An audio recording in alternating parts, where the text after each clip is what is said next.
Welcome to the Jazz Flyte Podcast. I'm your host, Darrell Scott, and together we will dive into the lives and careers of the jazz legends who have left a rhythmic imprint on the world. Be prepared to reminisce on the highs and the lows of their musical journey and the trials that sculpted their timeless musical gems. We'll preserve the legacy of these extraordinary maestros and find inspiration in the melodies of their lives. Subscribe now and never miss a beat. Now, let's get to the show.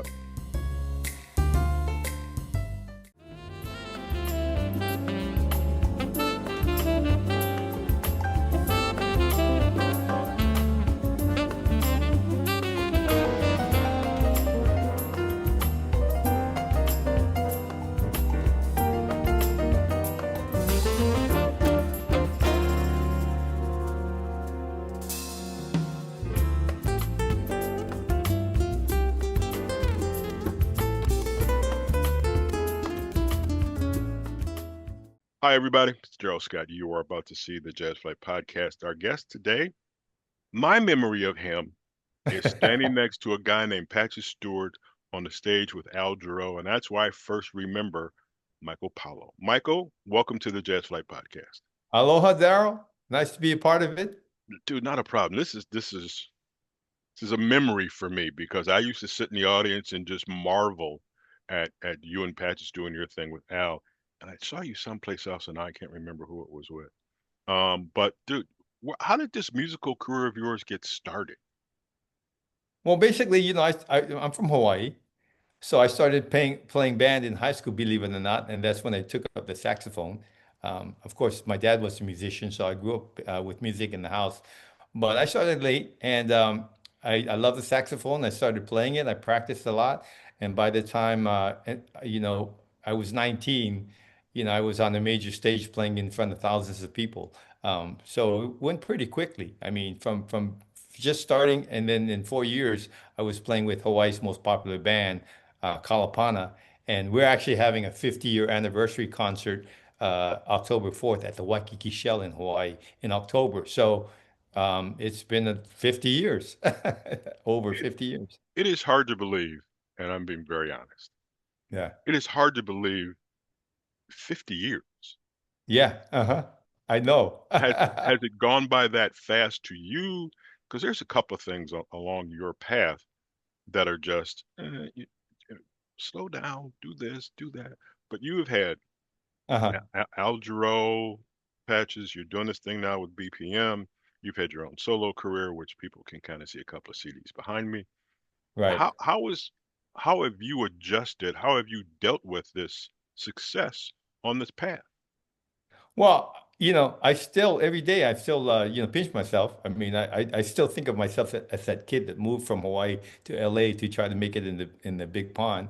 And every time I get on stage and everybody I encounter and all the experience I have today and in the past, I'm thankful that I got to play and perform with all these great artists in my career. And I look back over 50 years and all the things I've done, and accomplishments and just by playing music. I mean, I've been very blessed and each day I'm thankful for it, you know. It's just funny to me to hear the growth or see the growth because it's like these two CDs aren't exactly 5 years old. So yeah, No. I've been a fan for quite a long time. I mean, And that's what almost 40 years ago that One Passion came on, the 88, 89, whatever it was. and it was so You know, good. It was yeah. so good. And that's the thing I think that gets me most of the time is like, and I don't want to say you kind of came out as an unknown. I mean, I knew you from the Jarreau thing, but then you come out, and I always tell this story. So I was a music director at a radio station, and Sundays were my day to listen to new music. I Uh-huh. just sat there all day long, and whatever came in, I put it on. But there's so many, and you're one of them that you play it. I'm gonna play it again. I'm gonna play it again. I'm gonna play it again because you just like it so much. Um, Yeah. what was your first professional gig? Because if you're 15, 16 years old, what's the first thing? Because I always feel as though it's an art to perform in front of people. Because it Yeah. can be tremendously nerve-wracking. So what was your first gig? Well, the nerve-wracking part, I was a very shy kid and I was a bookworm And then I started playing music. And my parents, like I said, my dad was a musician. And when I first started, they would try to drag me on stage and play my saxophone. And Mm-hmm. man, it was like, pulling teeth and stuff. And I was so afraid of getting in front of people. But I think a lot of that was insecurity because I had just started playing and I didn't feel comfortable. So, like I said, I started, at 15. But it's something that I took to very quickly because I had music in my background. So when I started playing, it came naturally. So within a year, by the time I was 16, I got my first professional gig playing Wow. in a dance band. And I was 16 years old, and I was already playing in a dance band and getting paid. Um, so that was my high school, and I went through that, and I was blessed to have a couple of good music instructors that took me under their wing and coddled me and taught me music theory, and what it would take to become a professional musician. But I wasn't thinking about seriously being a professional. I just enjoyed it. I just Right. loved it. And then, when I was 17, my instructor said, you should, move up, go up to the mainland and try to, make your way. And actually sat and had a meeting with my parents, said, your son got talent and, he has potential and you should, uh, and encourage him, right? And they were against it. They wanted me to go to college and get a degree and all that stuff. Even being entertainers, they wanted me to go somewhere else. Mm-hmm. But I fought it, and by the time I graduated from high school, I went to college, and then I got an opportunity to play with this big Hawaiian pop band. That was like the biggest band out of Hawaii at the time, and they hired me to play sax with them. And so I took it. I went on the road. I got recording experience. We made records in the studio. And, I was 19, 20 years old. I was writing songs. I was doing everything that I was going to learn going to music school. And that's Mm-hmm. how I justified it. And I learned about the music business Right. that early because we were signed to a record label. And of course, everybody hears the horror stories about the management cheating the artists and taking all the money and Right. taking it. And that's what happened. And I saw it at firsthand. And so I learned from that experience. I got a lot of experience making records and everything and on the business side. So after a few years, I quit the band, even though the band had successfully been touring Asia and around the country and we made all these records. I even did a solo record back then. I got a Wow. solo record deal in Japan.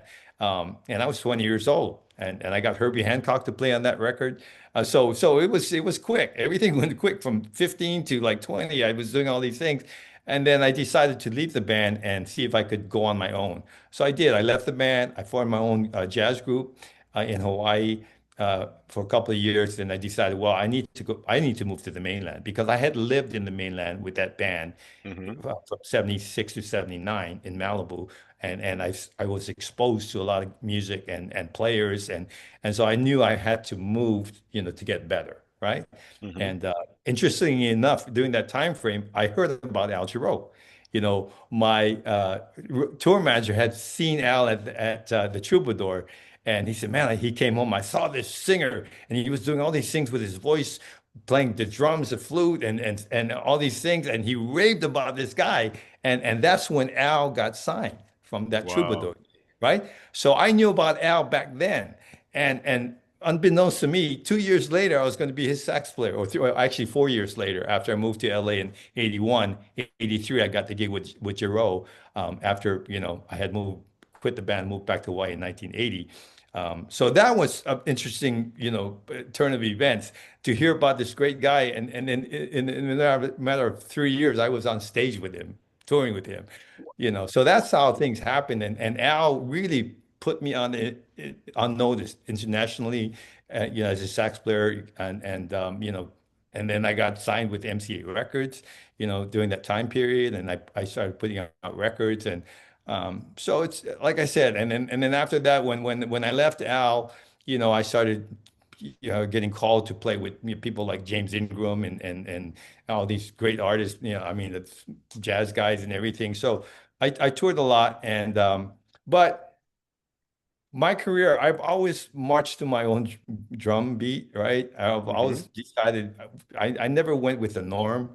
And in 1990, early 90s, I decided after the business side being on a major label, I saw how difficult it was and how the labels took advantage of artists. I decided to start my own record label. Wow. And I did, right? So I Yeah. did. I got into that for a few noteworthy records, and I did that for about 6, 7 years. I learned all about the record business, and really started getting on the business side of the business. Even though I was still playing as Hmm. an artist and musician, and still touring and all of that, I started doing that, and so it kind of pushed me to where I'm at today. I mean, I produce concerts and events and everything. So I'm doing more of the business thing, and on the production side, for the last 20 years, 25 years. So, I've chose all these different paths on my own, and I could have gone the route of Gerald Albright or Kirk Whalum and kept playing saxophone and being an artist, but somehow I gravitated to the business side, and I made a comfortable living, and I've done fine. But now it's kind of full circle with BPM, this new band. Paul Brown kind of got pulled me back into the recording side and getting out on the road and performing again. So I'm kind of like trying to pull back on my production thing and be an artist and musician again, right? At my age, which is kind of nice. I'm really really enjoying it. Well, it must be nice, especially since you're like 32 years old. That's all I'm gonna say. Um, let's I let's know. let's jump to BPM real quick. How did that trio get together? Because individually, you all have great careers, but now all of a Well, sudden, I mean, more so like I had been doing I never stopped doing my solo thing, doing my production thing. I always had offered to go to Asia, the Java Jazz Festival, Japan. So I was, t playing my music there for years, and I've never, I neglected going back east on the East Coast. I stayed mostly on the West Coast and went to Asia, and so this whole thing is, with Brian and Paul. Paul's, of course, been a, Grammy Award hmm guitar producer, and we talked about how prolific he was producing all these hit songs for everybody. So, with Paul, actually been playing with Paul on the saxophone for 20 years at oh least, yeah, right? So when he first started his solo career, I started playing with him as the sideman. And then, so we developed a relationship from that. Then I started hiring him to perform at my productions, right? right, And then Brian's the same thing. Years ago, he started hiring me to play in his band, playing saxophone, and so we've been playing with each other, different circumstances, right? And I've hired them to play for me. So we've been doing that for years, and then.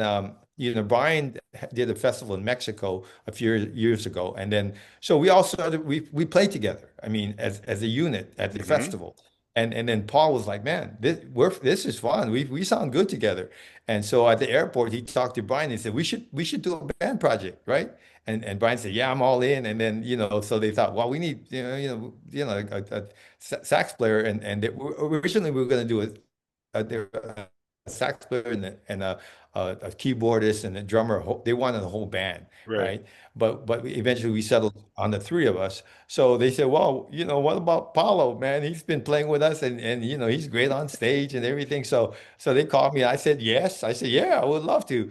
Um, and the project was born, and within a few months we finished a record, and we got signed with Shaniki Records stuff, and then Brian Bromberg's notoriety, and the combination worked because the chemistry wise, friendship wise, we all like each other, we get along, we have fun on the road together.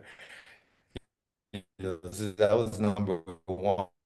And then number two, musically, the different style, right? And stuff. And then Paul's more the pop melodic thing, right? hmm And I'm kind of in the middle because I can go to that side and I can go to the melody side too. Because I've done pop gigs and I've done heavy jazz gigs, right? I've played with, Jeff Lorber and all those guys too in my past, and of course, the R&B guys.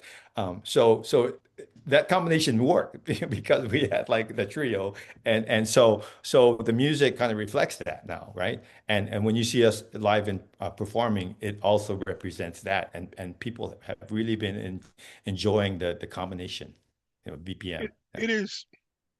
to me, it's just interesting. I look at, okay, don't get me wrong. I look Yeah. at supergroups, and you guys are, don't get me wrong, a supergroup. Hmm.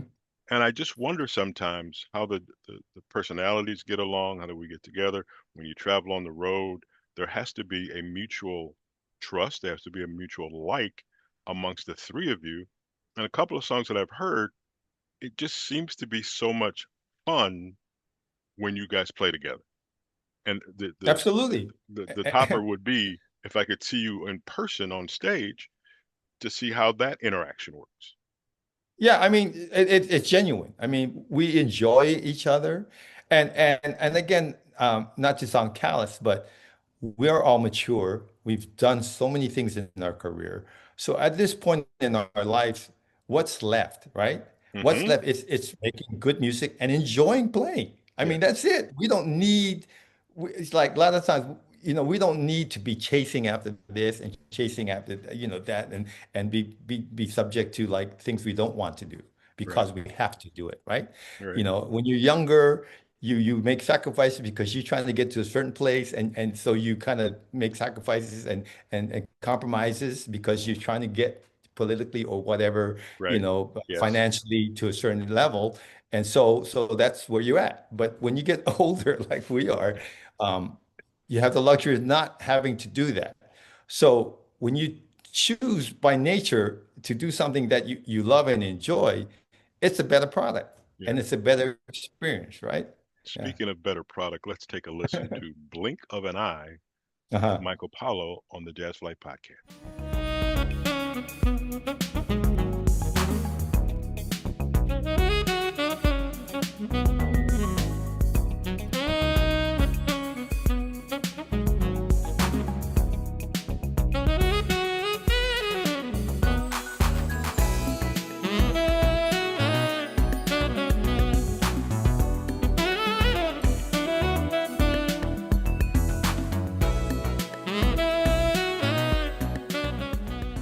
Welcome back to the Jazz Flight Podcast. I'm Darrell Scott. He's Michael Paulo. You just heard Blink of an Eye.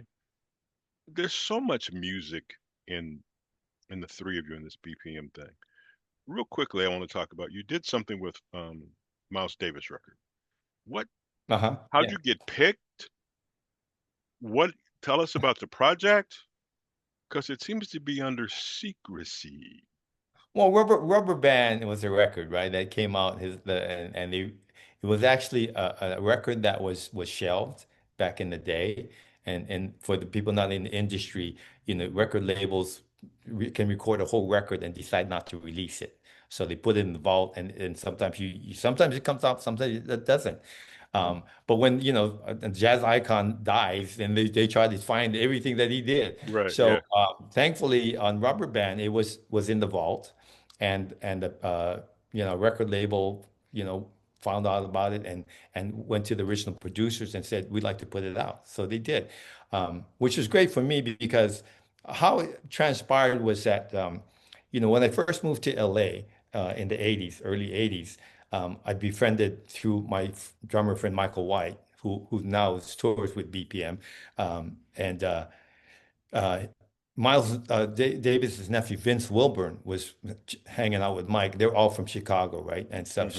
So we used to jam at this house where we all lived in, the musician house, and so we had jam session. And Vince, yeah, used to come over and he heard me play, and he said, "Man, you sound good. My uncle will di really dig you, right?" And I was like, "Who's your uncle?" "Miles Davis." So he said, "Give me a tape." And so I had a cassette of, a jam, and we're playing and stuff. So I gave it to Vince, and so he took it, and then unbeknownst to me, he followed through and he gave it to Miles. And one day, I'm at home, and I come home and check my answering machine, and there's this voice on it. "Hey, Mike, this is Miles Davis calling. Call me." And I hear the message, and I don't believe it, of course. Right. Of Miles, course. Miles Davis not gonna call me. Right. So then I call all my friends and say, "Hey, you playing a joke on me, man? You should put it." And they all said no. So I took the number down and I called it. And then this lady, I guess housekeeper or assistant, whatever, answered the phone. I said, "Hi, I'm calling for Miles Davis and Michael Paulo," and he left a message. And sure enough, here comes Miles. He's like, "Hey, Mike," right? I'm talking to Miles Davis. I Right. already touring with Al Jarreau at the time, right? Right. So, but Miles Davis, my God. So he goes, "Hey, man, I heard your tape. I like the way you play. You sound good." And he said, I'm getting ready to go out on tour, and I want to see if you want to come play with me and all that stuff. And that was when he was in the hospital, Right. and then he got out, and then he was going to do a tour. And I was like, "Hey, man, Miles," I said, "what an honor, of course." But I said, I mean, I literally was the following week going out on the road with Al Jarreau. Hmm. And I said, "Man, I'm playing with Al. We're going on tour. I can't, I would love to." And he said, "Oh man, you got a gig." He thanked me and he said, "Hey, maybe we can, do some recording together, right?" And I said, "That would be great, Miles." And then I never heard from him. Uh, and then a year later, I get another call, and it's from Miles, and he's going to do a record, right, and stuff. Um, so they booked me for the session, and it's a funny story. We got time. So they send me like 5 songs, right, to listen Hmm. to and say, okay. And so I check them out. I learned the 5 songs, and then I go to the session. I show up, and there's Miles. I get to meet Miles in the studio and stuff. And it was at Ray Parker's studio at the time, right? And so uh, they put on the tape, and for me to listen to, and it's nothing that they sent me, right? So, but prior to that, all my friends that knew Miles and played with Miles, they said he's gonna mess with you, man. That's what Miles does to people, young cats. He gonna mess with you. Don't let him mess with you, right? And just be calm and stuff. And so Hmm. I had that in the back of my mind. I said, okay, I know what he's doing, right? So he puts on something that I never heard, and he gets a portion on the tape and he tells the engineer, "Stop, go back." And it's just him like noodling, right? Right. Playing Right. over a groove. And there's no melody, there's no chart and everything. He goes, "Go on, wind back." And he tells me, "Listen to this." He said, "I want you to double what I do, right?" And I go, okay. Um, and then, like I said, there's no chart, there's no music. It's just him. And back then, you got to keep rewinding the tape to listen to Right. Yeah. learn it, right? Hmm. And so I said, okay. And I'm trying to be cool. And I said, Right. right? I said, he's not gonna make me, get nervous and stuff. So I learned it, I played it, and then I recorded it, went in, I nailed it, right? And then he goes, "Okay, uh, now I want you to harmonize it, but like this," which was the cool part because we went into the studio and there was a piano there, and just me and Miles, and he goes, "Okay, this kind of chords," and he starts playing these chords and said, "I want you to harmonize like this kind of vibe," and I said, "Okay, that's cool, Miles." So I had to go in, remember what I played, right? And then I had to try to harmonize it like how he wanted with no chart. So I think, okay, I'll just do it. So I went in, I cut it, and with the vibe that he wanted, the different intervals, and I nailed it, right? And so um, I'm thinking, okay, I'm feeling pretty good, Miles is happy and stuff. Hmm. And then he comes back, he says, "Okay, now I want you to double that on the flute." I'm thinking to myself, all right, this is getting crazy now because there's no chart. I got to remember what I played and then transpose it down a step because it's a different key from the tenor, right? Hmm. And so I got to do all it on the fly in my mind. So I'm like, okay, like I said, he's trying to mess with me. I know, and I'm thinking to myself, I'm not gonna freak out. Just do it, right? Hmm. So I do it. I recorded it. I nail it, and it comes out pretty cool. And um, then at the end, I'm thinking, okay, I'm feeling good. He's happy, and he goes, "Now play a flute solo." And I'm thinking, you want a flute solo? Call Hubert Laws, man. Right? I'm thinking to myself, I ain't no flute player and stuff. So okay, I can't argue with Miles. So I said, you want the tape? I play solo, I play some stuff, and it's cool, right? So I get through that first song, I'm feeling good, and Miles happy and stuff. So I'm thinking, okay, I'm good. So they pull up another song, of course, another song that I never heard, Mm-hmm. and it's a funk in F, right? Groove. So again, he pulls me in the studio. He said, "I want you to play a solo with this kind of vibe." And I listen to him. I say, "Okay." So I go in and they roll the tape, and I record the solo, and I kind of like thinking what he was trying to get me to do, and I think I nailed it. I mean, I Right. played, and then I hear everybody in the control room, going, "Yeah," they're clapping. What a take! This is the first take, and it sounds great and everything, and they're all happy, and they're all like, high-fiving and everything, and I'm thinking, "Yeah, I nailed it," right? So Miles gets on the talkback, and he says, "Make him play it again." Uh, And then they start, uh, I hear them argue, literally arguing. The producers and his nephew goes, "Miles, that was great stuff. Man, that sounded great." He goes, "Make him play it again." Right? uh, So they go, "Okay, Mike, can you do another take?" And I said, "Okay, yeah, no problem." So I do another take. And then they go, "Oh, Mike, yeah, you do another take." And then after about, seven more takes, they go like, do another take. Now I'm starting to freak out right. Yes. because I'm thinking I'm blowing it. Miles is not digging what I'm playing, right? Mm-hmm. And just at that point, they stop, and then I see everybody leaving the control room, right? Oh, I got the headphones on, I see the glass, and nobody says nothing to me. I'm standing there with my horn, and they all start leaving. So after about 5 minutes, I'm thinking, well, I better check on what's going on. So I took the right. headphones off. I walked to the control room. By then, Miles, everybody left. And then the engineer guy is the only guy left in the room. I say, "Hey, man, what's going on?" He goes, "Oh, man, you done. You can go." Right?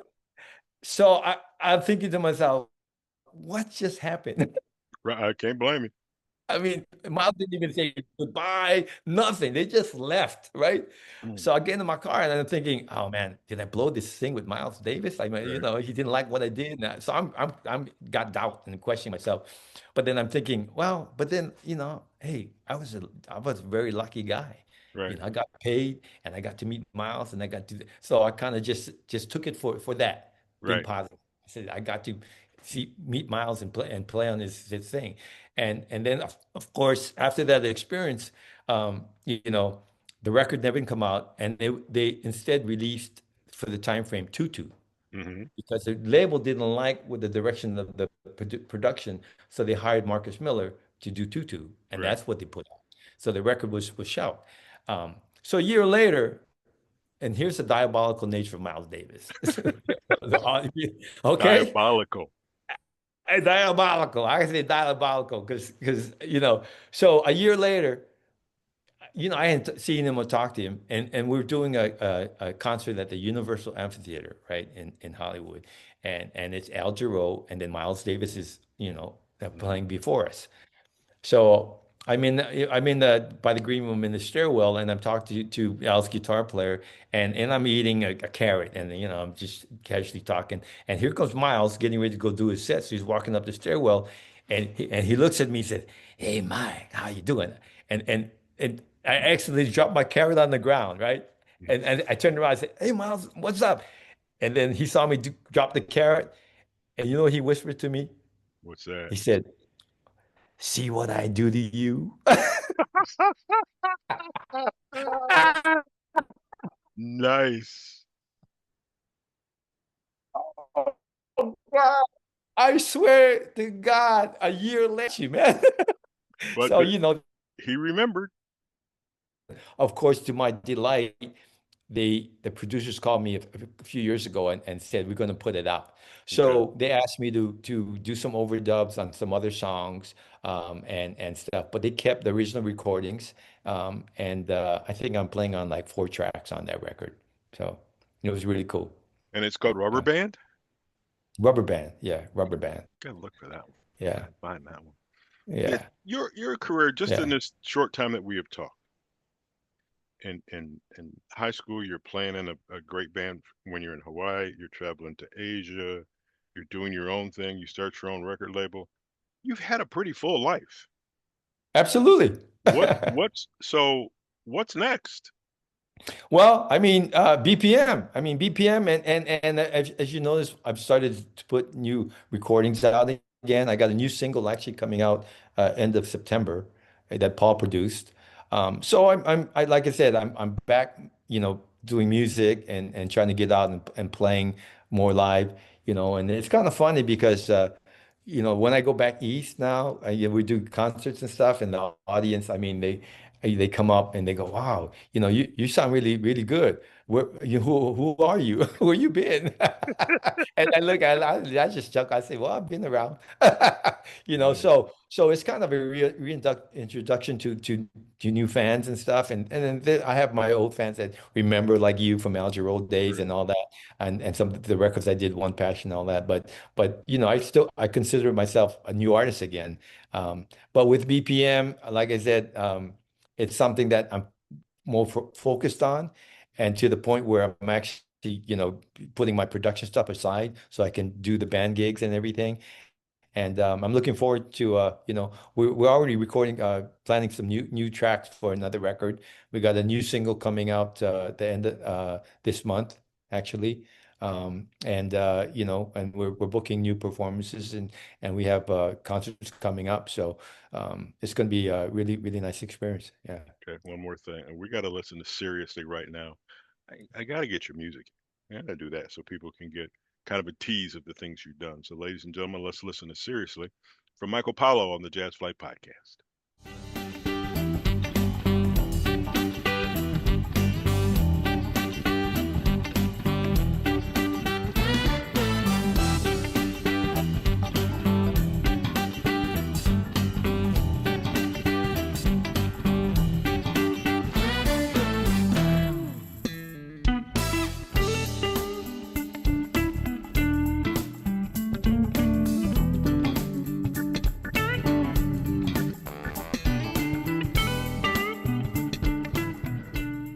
There's a joke in here somewhere that I just can't think of, but that was seriously by Michael Paulo on the Jazz Flight Podcast. Michael, one more thing before we go. I find this very interesting. You produce festivals, concerts, or whatever they're called. Uh-huh. How did you get into that, and what's unique about that process? Well, what's unique, I just started helping people with events. I was the musical director for an event called Dolphin Days in Hawaii, from the mid 90s to like 2000, about 10. So I would bring in artists and put together all the artists and musicians and everything for this big event in on the Big Island in Hawaii. And that's why I started doing all these things, doing that.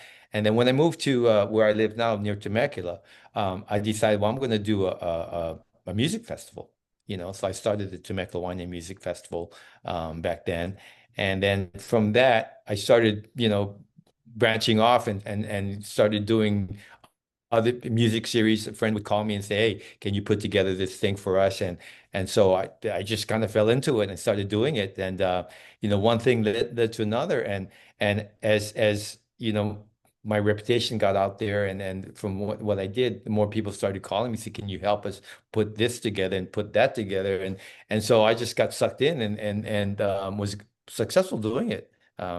And again, that's the business side and that I got into, and a lot of that background came from running a record label, because I was dealing with a lot of people, distributors and producers and artists and all that. And at the end of the day, putting together events, it's all about chemistry. It's all about, Hmm. it's really babysitting. I mean, administering people, and if you put the right people together, then it succeeds. I mean, that's it, So, and it's no different from producing music. Like Paul Brown does a great job.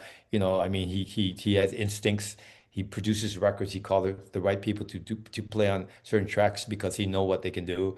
And producing shows is the same thing. Just putting people and artists together, and then taking care of them. I number one, after everything that you have mentioned that you're doing, when do you have time? How do Oh, I you have manage your time. I time? make time. It looks like, I mean, it looks like, I'm kind it's 24/7. I mean, even if I'm relaxing, I'm still thinking about this and that, everything. But I play golf, and I have grandchildren now. So I take time off and hang with my grandkids and stuff. But you know, I have a great wife, Terry. She helps out with partners, and you know, when I'm busy, she'll take over. Like a lot of these productions now, I told, you know, she supports me with BPM. She said, well, if you need to go on the road with BPM, and it happens when we have a this concert together, I can handle it. You know, so we got to the point where you know it's cookie cutter, and we know we got people that we work with and stuff, so she can basically Hmm. take the workload, so I have the freedom to go out uh, and play and perform, you know. Excellent, Yeah. excellent. Michael Paulo, dude, I really appreciate this. It's different for me because I was a fan from afar. And what I Uh, mean is, I can still, and I can't remember the song, but I remember you playing a solo on an Jarreau tour. And it's one of those things that you always remembered. Um, and it was just one of those things. So I've in doing this show, you're an artist that I've always wanted to get a hold of just to kind of recapture that energy. So this has been a lot of fun. I enjoyed it. I hope you did too. Thank you again yeah, for your yeah, time. absolutely. And I And I will say, appreciate the interest. I will say this: I reserve the right to call you back once new music comes out. Once maybe we can get you and Brian get the whole BPM on call, and kind of do that. That's what I'm looking forward to. So once again, Michael Paulo, thank you for being on the Jazz Flight Podcast. If you enjoy what we have done here, at the end, in about 30 seconds, there's going to be a section where you can subscribe. So subscribe. If you got questions, you can email me at jazzflight@gmail.com. If you got questions, comments, criticisms, we take it all. The only way we're going to get better is if you help. Thank you again, Michael. We will talk to you next week. Darrell, as we say in Hawaii, mahalo and aloha.